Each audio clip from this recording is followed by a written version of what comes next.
Lakini kuna kitu, maana Paulo alipotoka alipokea Roho Mtakatifu, kuna kitu kilikosekana kwa wale wanafunzi, lakini wao pia wanafunzi kama mimi na wewe. Tunaweza kuwa wanafunzi katika kanisa fulani, lakini hatujawahi sikia Roho Mtakatifu, lakini hatujawahi sikia kukutana na uso wa Bwana.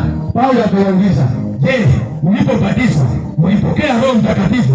Wakamwambia ulipeleka njowahi hata kusikia hatujawahi sikia. Sema ubarikiwe. Paulo akasema nini? Yohana alibatizwa kwa ubatizo wa toba. Paulo akawaambia wanafunzi wale, Yohana alibatizwa ubatizo wa toba ambao ulikuwa ni msamaha wa dhambi. Akawaambia watu wamwamini yeye atakaye kuja nyuma yake. Akawaambia watu wamwamini yeye atakaye mfuata baadaye. Yaani Yesu mwana wa Mungu. Waliposikia haya wakafanyaje? Wakabatizwa kwa jina la Bwana Yesu. Sasa mambo yamebadilika hapo. Unazungumzia ubatizo wa Biblia, wacha ile ya kidini. Paulo anapata watu walibatizwa katika ubatizo wa toba ambao Yohana Mbatizaji alibatiza, hata mpaka Yesu alibatizwa katika ubatizo, akiashiria mfano mzuri. Lakini akaangalia ndani yao akapata kwa hakuna Roho Mtakatifu. Kama wewe pia unaweza kuwa unaenda kanisani, wewe unaweza kuwa ulibatizwa, lakini hakuna mahali umekutana na Roho Mtakatifu ambaye ilikuwa ni ahadi ya Baba kwamba atatuongoza ili tukapata kujua ukweli. Manake hata maneno yake tu, bali itakayotokayo kwa Baba, kwa sababu Roho Mtakatifu anakuja kupitia kwa malaika akiwa ni mtume kutoka kwa Mungu. Amen. Sasa Yesu alikuwa anamaanisha ukibatizwa kwa jina la Baba na Mwana na Roho Mtakatifu, inamaanisha lazima Mungu apatikane kwako, lazima Yesu apatikane kwako, na lazima Roho Mtakatifu apatikane kwako. Lakini kubatizwa, unabatizwa kwa kifo cha mtu mmoja ambaye ni Yesu Kristo mwana wa Mungu aliyekufa na kashinda mauti. Manake maana ya ubatizo ni Warumi 6:3. Tunakufa katika kifo chake na tunafufuka katika nguvu za Baba yake aliyemzika. Haleluya. Amen. Wakolosai 2:12.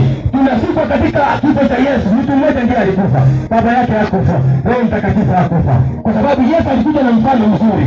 Kwa hivyo kama ulibatizwa kwa jina la Baba na Mwana na Roho Mtakatifu, angalia vile maandiko yanavyokutupa mbali, ujabatizwa. Haleluya. Yes.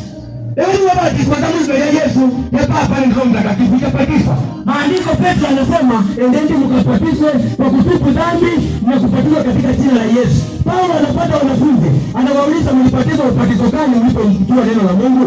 Wakasema tulibatizwa ubatizo wa Yohana. Ubatizo wa Yohana unamaanisha nini? Msamaha wa dhambi, ale ubatizo wa toba. Lakini ndiposa ukamilike, ni lazima Mungu apatikane kwako na Roho Mtakatifu apatikane kwako. Haleluya. Amen. Hapa utapewa sifa. Amen. Haleluya. Amen.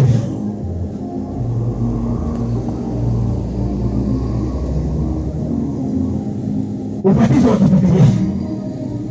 Wewe kama unakubatiza mimi na Yesu ni Baba ni Roho Mtakatifu. Ni vile mtoto anakoroka matoto akipika ugali. Petro anawaambia wanafunzi wake, "Endeni mkabatize kwa jina la Yesu ambaye ni kifo cha Yesu Mtakatifu, Yesu Baba mwana wa Mungu." Alifufuka katika nguvu za Roho Mtakatifu. Baba yetu apewe sifa. Amen. Haleluya. Amen. Kitabu cha Matendo ya Mitume 8:14-17. Ikiza ndugu yangu usikie maneno.